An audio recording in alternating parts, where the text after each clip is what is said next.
সাভারে পুলিশ হত্যাকাণ্ডের ঘটনাস্থল পরিদর্শন সিআইডির মাত্র ৫ মিনিটে অপারেশন শেষ করে দুর্বৃত্তরা। একটা মোটরসাইকেলে দুইজন লোক, পিছনের লোকের হাতে একটা পিস্তল আছে, সে ফাঁকা ফায়ার করে এখান থেকে মোটরসাইকেল নিয়ে পালাই যায়। সর্বোচ্চ গুরুত্ব দিয়ে আমরা খুঁটিনাটি সবকিছু দেখছি, অবশ্যই এটি শনাক্ত হবে বলে আমরা বিশ্বাস করি। দায় স্বীকার করেছে আইএস, দাবি সাইট ইন্টেলিজেন্সের। ডিআইজি বললেন তথ্য সত্য নয়।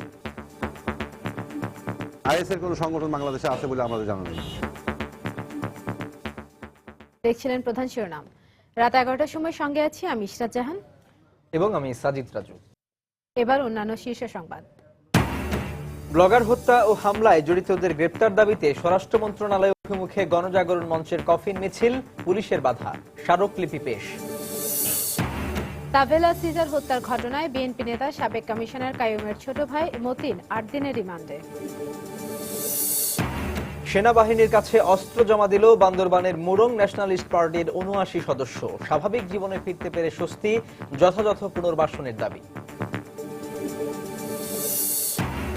স্থানীয় সরকার নির্বাচনের আচরণবিধি প্রস্তুত হয়েছে। জাতীয় নির্বাচনের আদলেই দলীয় প্রার্থীর পক্ষে প্রচারণায় অংশ নিতে পারবেন মন্ত্রী এমপিরাও। এবং একই রোগ নির্ণয়ে ডায়াগনস্টিক সেন্টারগুলোর রিপোর্টে কোনো মিল নেই, নেওয়া হচ্ছে ভিন্ন ভিন্ন চার্জ। মান যাচাইয়ের আশ্বাস স্বাস্থ্য বিভাগের।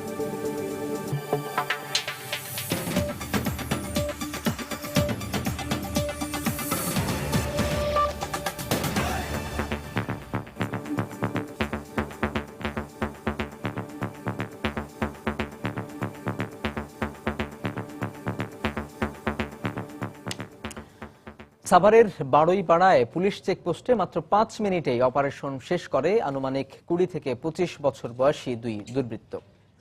৫ পুলিশ সদস্যের উপর ঝাঁপিয়ে পড়ার আগে এলাকার একটি হোটেলে ঢুকে পানীয় পান করেছিল এক হামলাকারী। ঘটনার প্রত্যক্ষদর্শীরা জানিয়েছেন নাটকীয় সেই অভিযানের তথ্য। এদিকে এই ঘটনার দায় জঙ্গি সংগঠন আইএস স্বীকার করেছে বলে দাবি করেছে ইন্টারনেটে জঙ্গি তৎপরতা পর্যবেক্ষণকারী প্রতিষ্ঠান সাইট ইন্টেলিজেন্স। তবে বাংলাদেশে আইএসের অস্তিত্ব নেই বলে এই দাবি উড়িয়ে দিয়েছেন পুলিশের ঢাকা রেঞ্জের ডিআইজি।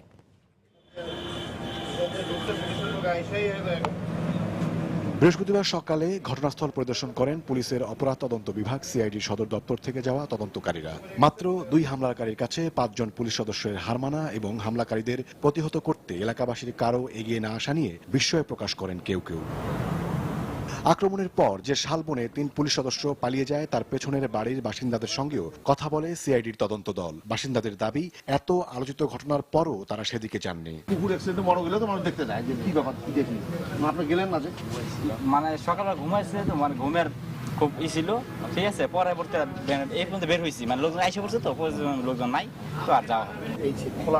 সিআইডির তদন্ত দলের প্রধান জানালেন, সব দিক মাথায় রেখে সর্বোচ্চ গুরুত্ব দিয়ে ঘটনার রহস্য উদ্ঘাটনে কাজ করছেন তারা। আমরা আমাদের সর্বোচ্চ দক্ষতা, পেশাদারিত্ব বা যা কিছুই বলেন সবকিছু দিয়ে আমরা এটা তদন্ত করছি। আমরা আশা করি ইনশাআল্লাহ অবশ্যই এটি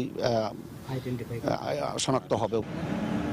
এদিকে বৃহস্পতিবার দুপুর থেকে বন্ধ থাকা হোটেলগুলোর মালিক ও কর্মচারীরা ফিরতে শুরু করেছেন। এই হোটেল কর্মী জানালেন, পুলিশের উপর ঝাঁপিয়ে পড়ার কিছুক্ষণ আগেই এক হামলাকারী তার দোকান থেকে পানি পান করেন। আরেক প্রত্যক্ষদর্শীও হামলাকারীদের বয়স ও চেহারা সম্পর্কে ধারণা দেন। আমি বলতেছি রুটি নাই, ঠিক আছে, বলতেছে কি রান্না করছে, দেখে এদিকে আসছে, একটা গ্লাস পানি খেয়েছে, এই জায়গা পানি খেয়ে উনি যখন মাছটা হরাইছে তখন আমি মাছটা ফলো করছি, ঠিক আছে, এই নাকের এটা যে নামবা আর হাতে শাড়ি দিয়ে আমার কিনে লাগছে, ঠিক আছে, বড় শাড়ি, ঠিক আছে, 2টা শাড়ি।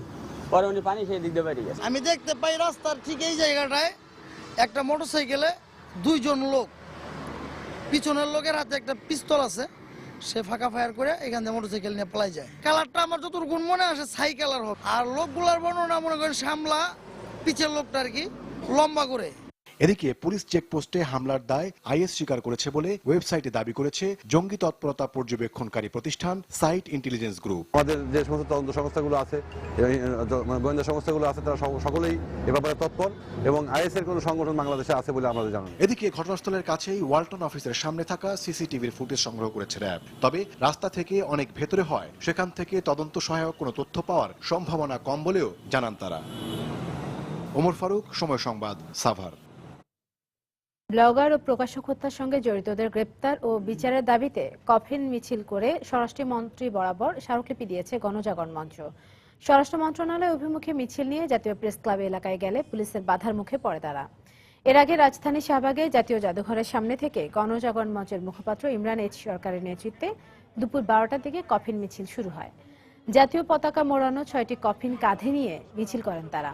শাহবাগ থেকে মিছিল নিয়ে ঢাকা বিশ্ববিদ্যালয় টিএসসি সড়ক দ্বীপ হয়ে সচিবালয়ের দিকে যাওয়ার চেষ্টা করেন তারা। মিছিলটি প্রেস ক্লাব এলাকায় পৌঁছালে তাদের আটকে দেয় পুলিশ। পরে ইমরান এইচ সরকারের নেতৃত্বে 5 সদস্যের একটি প্রতিনিধি দল স্বরাষ্ট্রমন্ত্রীর কাছে স্মারকলিপি দেন। স্মারকলিপি দেওয়ার পর ইমরান এইচ সরকার বলেন, সরকার জঙ্গিবাদকে যে প্রশ্রয় দেয় না তা হত্যাকারীদের বিরুদ্ধে ব্যবস্থা নেওয়ার মাধ্যমেই প্রমাণ করতে হবে। ব্লগার, লেখক, প্রকাশক থেকে শুরু করে সকল জায়গায় আক্রমণ করা হচ্ছে, শিক্ষকদের হত্যা করা হচ্ছে, সবাইকেই আক্রমণ করা হচ্ছে। যারাই জঙ্গিবাদের বিরুদ্ধে যারা কথা বলছেন, এমনকি আইন শৃঙ্খলা বাহিনীর উপরেও কিন্তু উপর্যুপরি হামলা করা হচ্ছে। সুতরাং আজকে নিরাপত্তার যে প্রশ্নটি উত্থাপন হয়েছে, আমি মনে করি এটি কোনো ব্যক্তি নিরাপত্তা নয়, বরং সামগ্রিকভাবে আজকে রাষ্ট্রই নিরাপদ কিনা সেটি নিয়েই কিন্তু প্রশ্ন উত্থাপন হয়েছে। স্বরাষ্ট্রমন্ত্রী মহোদয় বলেছেন তার সরকার জঙ্গিবাদের প্রশ্রয় দেয় না এবং দেবে না, এবং আমরা তাদেরকে বলেছি যে আপনারা যে প্রশ্রয় দেন না সে বিষয়টি জনগণের সামনে আপনারা প্রমাণ করুন, কেননা জনগণের মধ্যে ইতিমধ্যে একটা আশঙ্কা তৈরি হয়েছে। দেশে গণতন্ত্র নেই বলেই একের পর এক হত্যাকাণ্ডের ঘটনা ঘটছে, এমন মন্তব্য করেছেন দুর্বৃত্তের হামলায় নিহত প্রকাশক ফয়সাল আরেফিন দীপনের বাবা অধ্যাপক আবুল কাশেম ফজলুল হক। বিকেলে রাজধানীর কাঁটাবনে প্রকাশক দীপন হত্যায় জড়িতদের বিচারের দাবিতে আয়োজিত আলোচনা সভায় তিনি এই মন্তব্য করেন। যারা ধর্মনিরপেক্ষতাবাদী তারা কি গণতন্ত্রী? গণতন্ত্রের কথা বলে বলে তারা ফেনা তুলে ফেলেন মুখে, কিন্তু কোথায় গণতন্ত্র বাংলাদেশে? গণতন্ত্র থাকলে কি এরকম হত্যাকাণ্ড চলতে পারতো? এই ব্যর্থতা আওয়ামী লীগ, বিএনপি, এই জাসদ, ভাসানী ন্যাপ, মুজাফর ন্যাপ, বাংলাদেশের বিভিন্ন বামপন্থী দল, সব দলের সার্বিক ব্যর্থতা। এই ব্যর্থতা গোটা জাতির, আপনার আমার সকলের ব্যর্থতা। এই ব্যর্থতা থেকে আমাদের উঠতে হবে। বাংলাদেশে লেখক ও প্রকাশকদের নিরাপত্তা দাবি করে বিবৃতি দিয়েছে জাতিসংঘের মানবাধিকার কমিশন। সংস্থাটি কমিশনার বৃহস্পতিবার এক বিবৃতিতে সরকারকে লেখক ও প্রকাশকদের নিরাপত্তায় জরুরি ব্যবস্থা নেওয়ার তাগিদ দেন। এছাড়া সাম্প্রতিক সময়ে দেশে বিভিন্ন সহিংস হত্যাকাণ্ডের নিন্দা জানান তিনি। এতে যেসব লেখক বা প্রকাশককে হুমকি দেওয়া হয়েছে তাদের নিরাপত্তায় সরকারকে জোরালো ভূমিকা নেওয়ার পাশাপাশি চরমপন্থী গ্রুপগুলো যাতে বাংলাদেশে শক্তিশালী হতে না পারে সেজন্য সরকারকে দ্রুত উদ্যোগ নেওয়ারও পরামর্শ দেওয়া হয়। তাভেলা সিজার হত্যা মামলায় বিএনপি নেতা ও সাবেক ওয়ার্ড কমিশনার কাইয়ুমের ছোট ভাই গ্রেপ্তার এম এ মতিনের 8 দিনের রিমান্ড মঞ্জুর করেছেন আদালত। দুপুরে ঢাকা মহানগর হাকিম শাহরিয়ার মাহমুদ আদনান আসামির উপস্থিতিতে রিমান্ড আবেদনের শুনানি শেষে এই আদেশ দেন। এর আগে ডিবি কার্যালয় থেকে মতিনকে আদালতে হাজির করে জিজ্ঞাসাবাদের জন্য 10 দিনের রিমান্ড আবেদন করেন তদন্ত কর্মকর্তা। বুধবার মধ্যরাতে বেনাপোল বন্দর এলাকা থেকে মতিনকে আটক করে পুলিশ। রাতেই তাকে ঢাকায় এনে প্রাথমিক জিজ্ঞাসাবাদ করা হয়। গত 28 সেপ্টেম্বর রাজধানীর গুলশানে দুর্বৃত্তদের হামলায় নিহত হন ইতালির নাগরিক তাভেলা সিজার। সেনাবাহিনীর কাছে 55টি দেশীয় আগ্নেয়াস্ত্র এবং বেশ কয়েক রাউন্ড গুলি জমা দিয়েছেন বান্দরবানের মুরং ন্যাশনালিস্ট পার্টি নামের সন্ত্রাসী সংগঠনের 79 সদস্য। হত্যা, গুম, লুটতরাজ ছেড়ে স্বাভাবিক জীবনে ফিরতে পেরে খুশি তারা। সেই সঙ্গে যথাযথ পুনর্বাসনের দাবিও জানিয়েছেন তারা। বান্দরবানের আলীকদম থেকে সাখাওয়াত টিপুর তোলা ছবি নিয়ে কমলদের রিপোর্ট। উপজাতি সন্ত্রাসী সংগঠন মুরং ন্যাশনালিস্ট পার্টির 79 সদস্য অস্ত্র সমর্পণের মাধ্যমে স্বাভাবিক জীবনে ফিরে এসেছে। সেনাবাহিনীর উদ্যোগে তারা এই অস্ত্র সমর্পণ করে। বান্দরবান পার্বত্য জেলার আলীকদম উপজেলার কুরুপাতা এলাকায় আয়োজন করা হয় এই অস্ত্র সমর্পণ অনুষ্ঠান। যাদের ল্যান্ড আছে ল্যান্ডে করবো, যারা ল্যান্ড নাই ওই হেডম্যানকে বলছি খাস ল্যান্ড কোথাও আছে দেখে কম বেশি যা আছে আমাদের চলার মতো সেভাবে আমরা পুনর্বাসন করবো। বিগত 2010 সালে সৃষ্টি হয় এই সন্ত্রাসী সংগঠনের।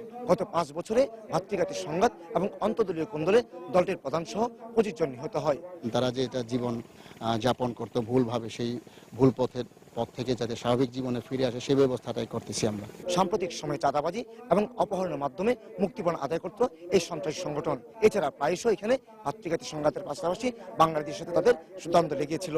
এই অস্ত্রগুলো কোনো অত্যাধুনিক কোনো মারণাস্ত্র নয়। এই অস্ত্রগুলো মূলত মুরং সম্প্রদায়ের দৈনন্দিন শিকার, তাদের আত্মরক্ষার কাজেই তারা ব্যবহার করত। এক্ষেত্রে স্বাভাবিক জীবনে ফিরে আসতে পেরে এই সন্ত্রাসীরাও তারা স্বস্তি প্রকাশ করছেন। এখন সেনাবাহিনীর হাতে আমি সারেন্ডার করছি, খুব ভালো লাগে। সেনাবাহিনী ভালোর পথে ফিরিয়ে আনায় আমরা এখন অনেক খুশি। আমরা কৃতজ্ঞ, তবে আমাদের যে দাবি দাওয়াগুলো রয়েছে সে ব্যাপারেও সরকারের নজর দিতে হবে। এই অস্ত্র সমর্পণের মধ্য দিয়ে অবসান ঘটল 5 বছরের ভাতৃঘাতী সংঘাতের। সাময়িক শান্তি ফিরে আসলো এই দুর্গম পাহাড়ি এলাকায়, কিন্তু স্থানীয়রা বলছেন এই শান্তি কতদিন বজায় থাকে তা এখন দেখার বিষয়। বান্দরবনের আলীকদম থেকে কমল দে, সময় সংবাদ। রাত 11টার সময় আরো থাকছে। সময় সংবাদে খবর প্রচার হওয়ায় সিলেটে ধর্ষণের শিকার স্কুল ছাত্রীকে মুঠোফোনে হুমকি, এখনো জীবন আশঙ্কায় স্বজনরা। এবং এবার টঙ্গীতে পারিবারিক কলহের জেরে গৃহবধূর দুচোখ উপড়ে নিল স্বামী। রাজশাহীর ঘটনায় এখনো গ্রেপ্তার হয়নি কেউ।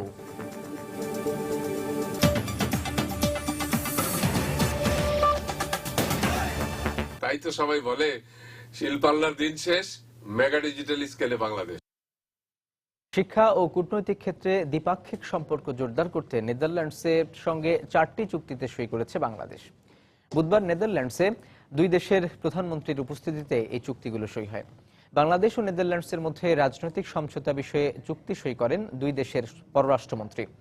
বাংলাদেশ ফরেন সার্ভিস একাডেমি ও নেদারল্যান্ডসের ইনস্টিটিউট অব ফরেন অ্যাফেয়ার্সের মধ্যেও সই হয় একটি সমঝোতা স্মারক। এর আগে নেদারল্যান্ডসের প্রধানমন্ত্রীর সঙ্গে দ্বিপাক্ষিক বৈঠক করেন প্রধানমন্ত্রী শেখ হাসিনা। এতে ব্যবসা বাণিজ্য, কৃষিখাত ও আইনের শাসন বিষয়ক আলোচনা হয়। এ সময় দুদেশের পক্ষ থেকেই বাণিজ্য ও অর্থনৈতিক সহযোগিতা জোরদারের বিষয়ে একমত পোষণ করেন তারা।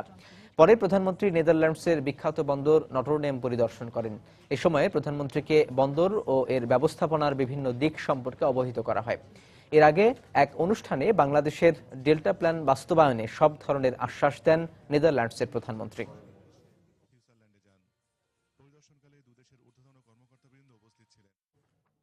দেশ গভীর সংকটের দিকে এগিয়ে যাচ্ছে মন্তব্য করে বিএনপি চেয়ারপারসন বেগম খালেদা জিয়া বলেছেন, এই অস্থিতিশীল অবস্থা রাষ্ট্র, জনগণ ও গণতন্ত্রের জন্য অশনি সংকেত। সন্ধ্যায় গণমাধ্যমে পাঠানো এক বিবৃতিতে তিনি এই মন্তব্য করেন। দলের মুখপাত্র আসাদুজ্জামান রিপন স্বাক্ষরিত বিবৃতিতে বলা হয়, বিএনপির মতো একটি রাজনৈতিক দলকে দেশে বিদেশে সন্ত্রাসী সংগঠন হিসেবে তুলে ধরার অপপ্রয়াস চালাচ্ছে সরকার। এতে করে সরকারের স্বৈরাচারী মনোভাবেরই বহিঃপ্রকাশ ঘটছে। বিবৃতিতে তিনি দলের ভারপ্রাপ্ত মহাসচিব মির্জা ফখরুল ইসলাম আলমগীর ও স্থায়ী কমিটির সদস্য গয়েশ্বর চন্দ্র রায়ের জামিন আবেদন নামঞ্জুর করে কারাগারে পাঠানোরও সমালোচনা করেন। স্থানীয় সরকার নির্বাচন এখন থেকে দলীয় প্রতীকে হওয়ায় জাতীয় নির্বাচনের আদলে স্থানীয় সরকার নির্বাচনের আচরণবিধি প্রস্তুত করেছে কমিশন। তাই আসছে পৌরসভা নির্বাচনে মন্ত্রী এমপিরা দলীয় প্রার্থীর পক্ষে প্রচারণায় অংশ নিতে পারবেন। দুপুরে নির্বাচন কমিশন সচিবালয়ে নির্বাচন কমিশনার মোহাম্মদ শাহনেওয়াজ সাংবাদিকদের এসব তথ্য জানিয়েছেন। তবে এক্ষেত্রে সরকারি সুযোগ সুবিধা নিয়ে তারা প্রচারণা চালাতে পারবেন না বলেও জানিয়েছেন তিনি। চলতি বছরের ডিসেম্বরেই দেশের প্রায় 250টি পৌরসভা নির্বাচন উপযোগী হচ্ছে, আর সে হিসেবে ডিসেম্বরের শেষ সপ্তাহে পৌরসভা নির্বাচন করার টার্গেট কমিশনের। এবারই প্রথমবারের মতো স্থানীয় সরকার নির্বাচন দলীয় প্রতীকে হওয়ায় নতুন অধ্যাদেশ অনুযায়ী আচরণবিধি চূড়ান্ত করেছে কমিশন। আচরণবিধি অনুযায়ী মন্ত্রী, প্রতিমন্ত্রী, এমপিরা নিজের দলের প্রার্থীর জন্য প্রচারণা চালাতে পারবেন। জাতীয় নির্বাচনও যারা মন্ত্রী, স্পিকার অথবা অন্যান্য পদে ছিলেন, সরকারি সুবিধা ভোগ করছিলেন, তারা অংশগ্রহণ করতে পারতেন সরকারি সুবিধা বাদ দিয়ে। ঠিক একইভাবে আমরা, যেহেতু একটা রাজনৈতিক নির্বাচন হচ্ছে, একইভাবে আমরা ওই সুবিধাগুলো স্থানীয় সরকার মন্ত্রণালয়ের যে নির্বাচন তার জন্য রেখে দিয়ে আচরণবিধিটা তৈরি করছি। এদিকে নির্বাচনে স্বতন্ত্র প্রার্থীদের ক্ষেত্রে যেসব পৌরসভায় 50,000-এর বেশি ভোটার, সেখানে 200 ভোটারের সমর্থন থাকতে হবে, আর 50,000-এর কম ভোটারের ক্ষেত্রে থাকতে হবে 100 ভোটারের সমর্থন। যেই সকল পৌরসভার ভোটার সংখ্যা 50,000-এর উপরে, তাদের জন্য 200 ভোটারের স্বাক্ষর, এবং তাদের নিচে যারা আছে তাদের জন্য 100 ভোটারের স্বাক্ষর মেয়র প্রার্থীদের জন্য। আর কাউন্সিলর অথবা সংরক্ষিত এলাকার কাউন্সিলর হবেন, তাদের জন্য 20টা ভোটারের স্বাক্ষরযুক্ত ফর্ম দিয়ে ফর্মটা জমা দিতে হবে। কমিশনার মোহাম্মদ শাহনেওয়াজ আরো জানিয়েছেন, আসছে সপ্তাহেই পৌরসভা নির্বাচনের তফসিল ঘোষণা হতে পারে। মৌসুমী ইসলাম, সময় সংবাদ, ঢাকা। একই রোগ নির্ণয়ে ডায়াগনস্টিক সেন্টারগুলোর রিপোর্টে মিল না থাকায় বিভ্রান্তিতে পড়ছেন সাধারণ মানুষ। পাশাপাশি একই সেবার বিপরীতে এক এক প্রতিষ্ঠান আদায় করছে এক এক রকম অর্থ। কোনো কোনো ক্ষেত্রে প্রতিষ্ঠান ভেদে এই পার্থক্য কয়েক গুণ। সেবা মূল্য সর্বসাধারণের জন্য সহনীয় মাত্রায় আনতে একটি জাতীয় পদ্ধতি নিরূপণের পরামর্শ বিশিষ্ট চিকিৎসকদের। আর ডায়াগনস্টিক সেন্টারগুলোর মান যাচাইয়ের পাশাপাশি বিভিন্ন শ্রেণীতে ভাগ করে সেবা মূল্য মানুষের ক্ষমতার মধ্যে আনার আশ্বাস স্বাস্থ্য বিভাগের। বিস্তারিত মুজাহিদ শুভ রিপোর্টে। প্রায় 2 বছর আগে মায়ের গর্ভে থাকা ফুটফুটে এই শিশুটিকে মৃত ঘোষণা করেছিলেন চিকিৎসক। একবার নয়, দুবার নয়, বেসরকারি ডায়াগনস্টিক সেন্টারে 3বার টেস্টে প্রমাণিত মৃত বাচ্চাটি জীবিত হয়ে মায়ের কোল আলোকিত করে ভুল প্রমাণিত করে সকল পরীক্ষাকে। আমার বাচ্চা হওয়ার সময় আমাকে 3টা মেডিকেল নিয়ে গেছে। নিয়ে যাওয়ার পরে 3 জায়গায় আলট্রাসোনোগ্রাম করছে, বলছে যে আমার বাচ্চা মারা গেছে। মৃত বাচ্চা বের করার সময় বাচ্চা কান্না করে উঠছে। কান্না শুনে আমরা জানতে পারলাম, আমাদের অভিভাবক জানতে পারলো যে আমার বাচ্চা জীবিত। 1982 সালের পর চিকিৎসা ফি নির্ধারণে নতুন মানদণ্ড প্রণয়ন না করায় স্বেচ্ছাচারী প্রায় সব বেসরকারি ডায়াগনস্টিক সেন্টার। রাজধানীর কয়েকটি ডায়াগনস্টিক সেন্টার ঘুরে দেখা গেছে প্রতিষ্ঠান ভেদে মেডিকেল টেস্টের ফি এর পার্থক্য 4 থেকে 6 গুণ। সরকারি হাসপাতালে ইউরিন টেস্টে মাত্র 20 টাকা নেওয়া হলেও বেসরকারি প্যাথোলজিতে নেওয়া হচ্ছে 150 থেকে 300 টাকা পর্যন্ত। পাশাপাশি অহরহ ভুল চিকিৎসা আর প্রতিষ্ঠান ভেদে একই রোগের পরীক্ষার রিপোর্ট ভিন্ন হওয়ায় বিভ্রান্তিতে পড়ছে সাধারণ মানুষ। রাশিয়াতে পড়তে যাওয়ার জন্য মেডিকেল টেস্ট করি, কিন্তু সেখানে আমার HIV পজিটিভ ধরা পড়ে। আমি তো এটা মেনে নিতে পারি নাই। অন্য একটা মেডিকেল সেন্টারে আবার পুনরায় টেস্ট করি, তো আমার কোনো সমস্যা ধরা পড়েনি। একটা টেস্ট ডায়াগনস্টিক করতে গেলে আমি 1000 টাকা, অন্য জায়গায় 3000 টাকা, ইভেন 5000, এমনকি আপ টু 10,000 টাকা পর্যন্ত। চিকিৎসার মান নিয়ন্ত্রণের পাশাপাশি সেবা মূল্য মানুষের সাধ্যের মধ্যে আনতে একটি জাতীয় পদ্ধতি নিরূপণের পরামর্শ বঙ্গবন্ধু মেডিকেল বিশ্ববিদ্যালয় উপাচার্যের। একটা ভুল রিপোর্টের মাধ্যমে মানুষের জীবনের মধ্যে একটা বড় ধরনের আঘাত না আসে, সেদিকে আমাদের সবারই সজাগ হওয়া উচিত। বেসরকারি ক্লিনিকের মালিক সমিতি আছে, তাদের এই বিষয়গুলো আমার মনে হয় উদ্যোগ নেওয়া উচিত, যে এটা মানুষের ক্রয় সীমার মধ্যে কিভাবে রাখা যায়। ডায়াগনস্টিক সেন্টারগুলোকে বিভিন্ন শ্রেণীতে ভাগ করে সবার জন্য চিকিৎসা ফি সহনীয় মাত্রায় আনার পরিকল্পনার কথা বললেন স্বাস্থ্য অধিদপ্তরের পরিচালক। 600 প্রতিষ্ঠানকে আমরা অলরেডি নোটিশ দিয়েছি। 25টি প্রতিষ্ঠান আমাদের সিলগালা করা আছে, বাতিল করছি প্রায় 30টা। কোনো প্রতিষ্ঠান যদি তার ন্যূনতম কোয়ালিটির নাই বা এই প্রতিষ্ঠান দিয়ে জনস্বাস্থ্যের কোনো বিঘ্নিত হতে পারে, তাদেরকে আমরা ইমিডিয়েটলি বন্ধ করে দেওয়ার ব্যবস্থা করছি। 138 কোটি টাকা ব্যয়ে রাজধানীর এই শেরেবাংলা নগরে নির্মিত হচ্ছে ইনস্টিটিউট অফ রেফারেল ল্যাবরেটরি।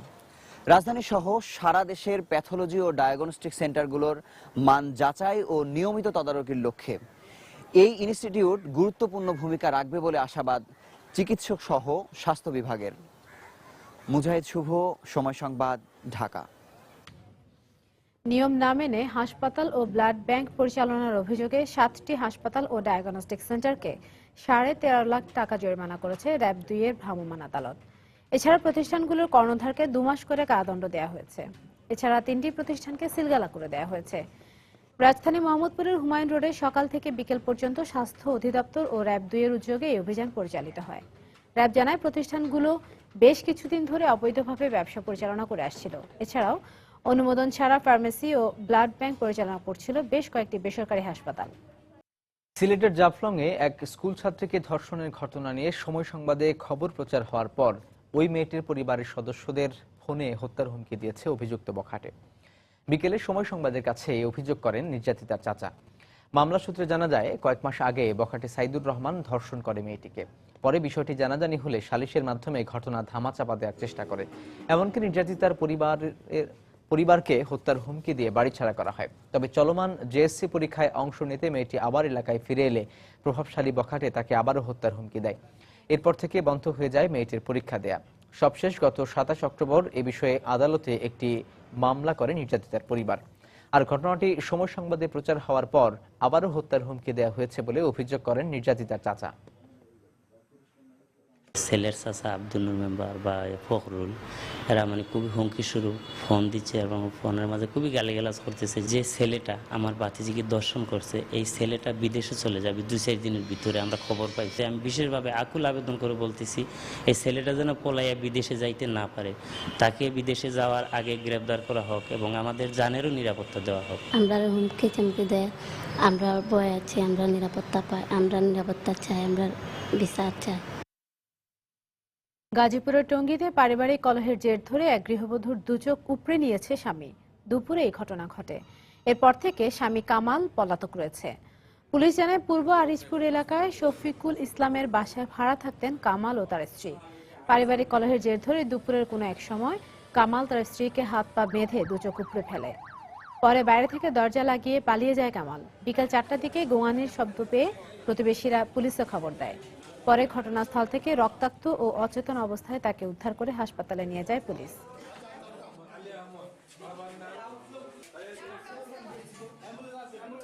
বাইরে থেকে দরজা লক করা দেখি, পরে আমরা বাড়িওয়ালার কাছ থেকে ডুপ্লিকেট কপি চাবি আইনা তারপরে দরজা খুলি। এখানে অনেক লোকজন উপস্থিত এসে দেখলাম যে ওনার চোখ দুইটা গলানো ভাব, রক্ত বেরোচ্ছে অনেক, এবং ওনার মুখে কনস্টিপেশনের মতোই ছিল। রাজশাহীতে ঋণের টাকা তুলে না দেওয়ার ঘটনায় নির্যাতিত গৃহবধূর চোখের অবস্থা এখনো শঙ্কামুক্ত নয়। এই ঘটনায় একটি মামলা করা হলেও এখনো কাউকে গ্রেপ্তার করতে পারেনি পুলিশ। স্বজনদের অভিযোগ, আসামিরা বহাল তবিয়তে ঘুরে বেড়ালেও তাদের গ্রেপ্তার করছে না পুলিশ। এদিকে নির্যাতিতার চোখের অবস্থা এখনো শঙ্কামুক্ত নয় বলে জানিয়েছেন চিকিৎসক। এনজিও থেকে ঋণের টাকা তুলে না দেয়ায় গত 1 নভেম্বর পবা উপজেলার নুরেসা বিবি নামে ওই গৃহবধূর উপর অমানসিক নির্যাতন চালায় স্বামী সিরাজুল ইসলাম।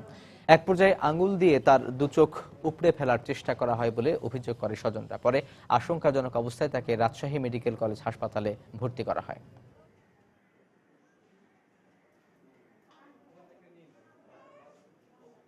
বিভিন্নভাবে আমার দুলা ভাই তো সবসময় চাপ দেয়, যৌতুকের চাপ দেয়, বিভিন্নভাবে টাকা দিয়ে আসি।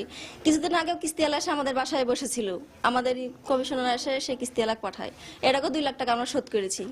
আসামি ঘুরে বেড়াইছে, আমি চাই তাদের দ্রুত ধরে, আমি বিচার চাই, তাদের সুষ্ঠু বিচার চাই তাদের। স্বামী পলাতক আছে এবং ভাসুর চাকরিজীবী পঞ্চগড়ে আছে। কোনো আসামি এখনো গ্রেপ্তার হয় নাই। মামলার কারণ খতিয়ে দেখা হচ্ছে এবং এই ঘটনা অন্য কেউ জড়িত আছে কিনা সেটাও তদন্ত চলছে। সরকারি কর্মচারীদের টাইম স্কেল এবং সিলেকশন গ্রেড বহালের ব্যাপারে প্রধানমন্ত্রীর সঙ্গে আলোচনা করে সিদ্ধান্ত নেওয়া হবে বলে জানিয়েছেন অর্থমন্ত্রী আবুল মাল আব্দুল মুহিত। সকালে সচিবালয়ে সাংবাদিকদের কথা বলেন মন্ত্রী। আমরা তো বলেছিলাম যে selection grade and time scale will not be there. এখন সকালের সঙ্গে আলাপ করে এবং আমাদের আরো তো নীতিদের দ্বারাও কাছে, এটা আমি একা করি না, এটা রাজনৈতিক মন্ত্রী পরিষদ, ন্যাচারালি এটা এই একজনের সিদ্ধান্ত হয় না, খালি প্রাইম মিনিস্টার কাছে গেলে হয় না, আরো অন্যান্য ব্যাপারও আছে। As I told you, we had a meeting a few days ago. Abu সাহেব, তুফাইল সাহেব, নাহিদ আরো কতদিন ছিলেন।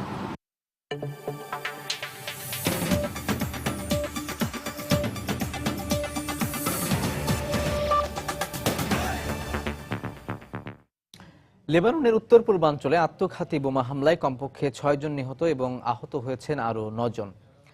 সিরিয়া সীমান্তের কাছে লেবাননের আরসাল শহরে বৃহস্পতিবার এই হামলা হয়। হামলার সময় সেখানে সুন্নি সম্প্রদায়ের এক বৈঠক চলছিল বলে জানিয়েছে দেশটির গণমাধ্যম। এখনও হামলার দায়িত্ব কেউ স্বীকার করেনি। 5 দফায় ভোট গ্রহণের মধ্য দিয়ে শেষ হলো বিহারের বিধানসভা নির্বাচন। এখন পর্যন্ত নির্বাচন কমিশন বা জরিপ সংস্থাগুলোর পক্ষ থেকে কোনো তথ্য দেয়া না হলেও সব দলই দাবি করছে যে জনসমর্থনে এগিয়ে রয়েছে তারা। স্থানীয় সময় বৃহস্পতিবার সকাল 7টায় শেষ দফা ভোট গ্রহণ শুরু হয়। একটানা চলে বিকেল 5:30 পর্যন্ত। নির্বাচন কমিশন জানিয়েছে এবার 56% ভোটার ভোট দিয়েছেন। 827 জন প্রার্থীর ভাগ্য নির্ধারণ করতে ভোটাররা ভোট দেন। আগামী রোববার ভোটের ফলাফল প্রকাশ করা হবে। ভারতীয় রাজনৈতিক বিশ্লেষকরা বলছেন এই নির্বাচনের একটি বড় প্রভাব জাতীয় রাজনীতিতেও পড়বে। তাই বিহারের বিধানসভা নিজেদের আয়ত্তে আনতে প্রধানমন্ত্রী নরেন্দ্র মোদী, রাষ্ট্রীয় জনতা দলের লালু প্রসাদ যাদব ও জনতা দল ইউনাইটেডের নীতিশ কুমারের দলের ব্যাপক চেষ্টা ছিল।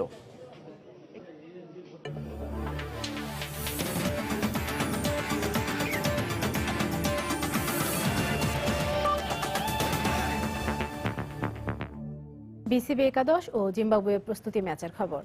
ওয়ানডে সিরিজের আগে বাংলাদেশ ক্রিকেট দলকে সতর্ক সংকেত দিল সফরকারী জিম্বাবুয়ে।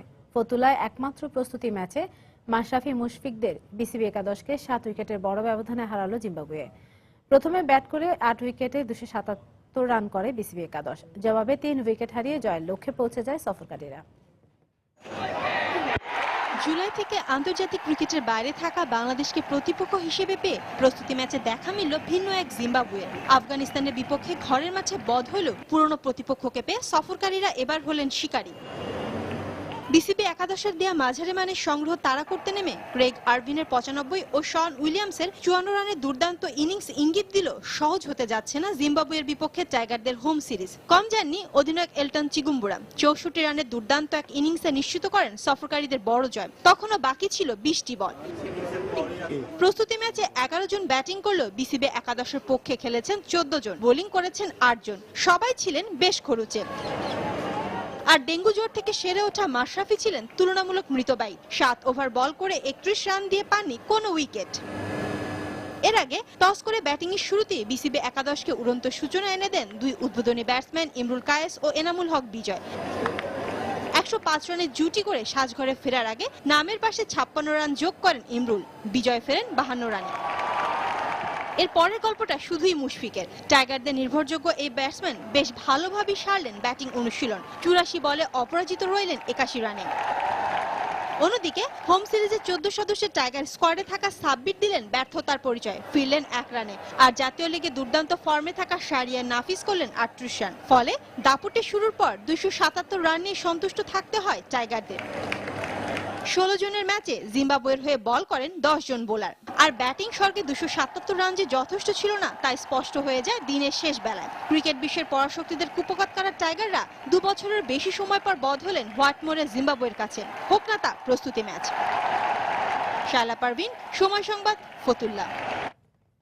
রাত 11টার সময় পর্যায়ে শীর্ষ সংবাদ জানিয়ে দিচ্ছি আরেকবার। সাভারে পুলিশ হত্যাকাণ্ডের ঘটনাস্থল পরিদর্শন সিআইডির মাত্র 5 মিনিটে অপারেশন শেষ করে দুর্বৃত্তরা। দায় স্বীকার করেছে আইএস, পুলিশের অস্বীকার। ব্লগার হত্যা ও হামলায় জড়িতদের গ্রেপ্তার দাবিতে স্বরাষ্ট্র মন্ত্রণালয় অভিমুখে গণজাগরণ মঞ্চের কফিন মিছিল। পুলিশের বাধা, স্মারকলিপি পেশ। তাভেলা সিজার হত্যার ঘটনায় বিএনপি নেতা সাবেক কমিশনার কাইয়ুমের ছোট ভাই মতিন 8 দিনের রিমান্ডে।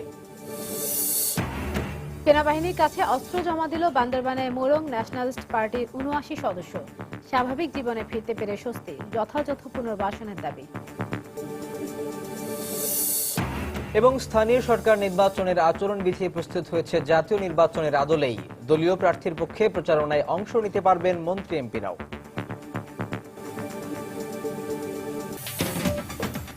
দর্শক, এই ছিল রাত 11টার সময়। যে কোনো খবর পেতে ভিজিট করুন সময়নিউজ.tv। সঙ্গে থাকুন সময়।